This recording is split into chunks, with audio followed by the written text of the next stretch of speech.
ಓಂ ಸಾಯಿರಾಮ್. ಶ್ರೀ ಸಾಯಿ ಚರಿತ್ರೆ ಚಾನಲ್ಗೆ ಸ್ವಾಗತ ಸುಸ್ವಾಗತ. ಯಾರೆಲ್ಲ ಸಬ್ಸ್ಕ್ರೈಬ್ ಮಾಡಿಕೊಂಡು ವೀಡಿಯೋಸ್ ನೋಡ್ತಾ ಇಲ್ಲ ಅವರೆಲ್ಲ ಸಬ್ಸ್ಕ್ರೈಬ್ ಮಾಡ್ಕೊಳ್ಳಿ.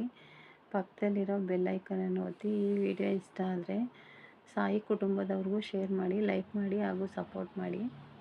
ಸಾಯಿಬಾಬಾ ಅವ್ರನ್ನ ಪೂಜೆ ಮಾಡೋರು ಈ ಕೆಲಸಗಳನ್ನು ಮಾಡಬಾರ್ದು. ಅದು ಯಾವ ಕೆಲಸಗಳು ಮಾಡಬಾರ್ದು ಅಂತ ತಿಳಿಸ್ಕೊಡ್ತೀನಿ ಬನ್ನಿ. ಅನಗತ್ಯವಾಗಿ ಕೋಪ ಮಾಡ್ಕೊಳ್ಬಾರ್ದು, ಮತ್ತು ಯಾರ ಮೇಲೂ ದ್ವೇಷ ಮಾಡಬಾರ್ದು, ಮತ್ತು ಕಟುವಾದ ಮಾತುಗಳನ್ನು ಸಾಧ್ಯವಾದಷ್ಟು ಆಡಬಾರ್ದು. ಸುಳ್ಳು ಮತ್ತು ಮೋಸ ಆ ಕೆಲಸಗಳಂತೂ ಯಾರು ಮಾಡಲೇಬಾರ್ದು. ಸಾಯಿಬಾಬನ ಭಕ್ತರು ಅನ್ಯಾಯದ ಮಾರ್ಗನ ಹುಡುಕಿಕೊಂಡು ಹೋಗಬಾರ್ದು, ಅದನ್ನು ಅನುಸರಿಸ್ಬಾರ್ದು. ಆವಾಗ ಸಾಯಿಬಾಬಾ ಅವ್ರಿಗೆ ಅದು ಇಷ್ಟ ಆಗೋದಿಲ್ಲ.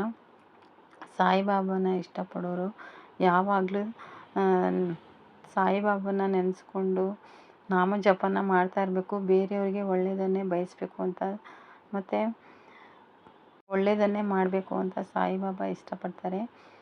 ಯಾವಾಗಲೂ ದೇವ್ರ ಪೂಜೆನ ಡೈಲಿ ಮಾಡ್ತಾ ಇರಬೇಕು, ಅದನ್ನು ಯಾವತ್ತೂ ನಿರ್ಲಕ್ಷಿಸಬಾರ್ದು. ಮತ್ತು ಸಾಯಿಬಾಬಾನ ಪೂಜೆ ಮಾಡೋರು ಆಹಾರನ ವ್ಯರ್ಥ ಮಾಡಬಾರ್ದು. ಸಾಧ್ಯವಾದರೆ ದಾನ ಧರ್ಮ ಅಂತ ಮಾಡಬೇಕು. ನಿರ್ಗತಿಕರಿಗೆ, ಅನಾಥರಿಗೆ, ಬಡವ್ರಿಗೆ, ವಯಸ್ಸಾದವ್ರಿಗೆ, ಯಾರಿಗಾರ ಊಟದ ಸಹಾಯ ಇದ್ದರೆ ಅವ್ರಿಗೆ ಒಂದು ಹೊತ್ತಿನ ಊಟಕ್ಕೆ ಸಹಾಯ ಮಾಡಬೇಕು. ಇಲ್ಲಾಂದರೆ ಅವ್ರಿಗೆ ತುಂಬ ಬಡತನ ಇದ್ದರೆ ಅವ್ರ ಮನೆಗಳಿಗೆ ಕೂಡ ಸಹಾಯ ಮಾಡಿದ್ರೆ ಸಾಯಿಬಾಬಾ ತುಂಬ ನಿಮ್ಮನ್ನು ಇಷ್ಟಪಡ್ತಾರೆ. ನಿಮಗೆ ಸಾಧ್ಯವಾದಷ್ಟು ಗುರುವಾರದ ದಿನ ಯಾರಿಗಾರು ಒಂದು ಟೈಮ್ ಊಟಕ್ಕೆ ಯಾರಿಗಾದ್ರೂ ಸಹಾಯ ಮಾಡಿ. ಆವಾಗ ನಿಮಗೆ ತುಂಬ ಒಳ್ಳೆಯದಾಗುತ್ತೆ. ಸಾಯಿಬಾಬಾ ನಿಮ್ಮ ಭಕ್ತಿಗೆ ತುಂಬ ಒಲಿತಾರೆ ಅಂತ ನಾನು ಹೇಳೋಕ್ಕೆ ಇಷ್ಟಪಡ್ತೀನಿ. ಈ ವಿಡಿಯೋ ನಿಮ್ಗೆ ಇಷ್ಟ ಆದರೆ ಸಬ್ಸ್ಕ್ರೈಬ್ ಮಾಡಿ ಹಾಗೂ ಶೇರ್ ಮಾಡಿ, ಲೈಕ್ ಮಾಡಿ. Thank you.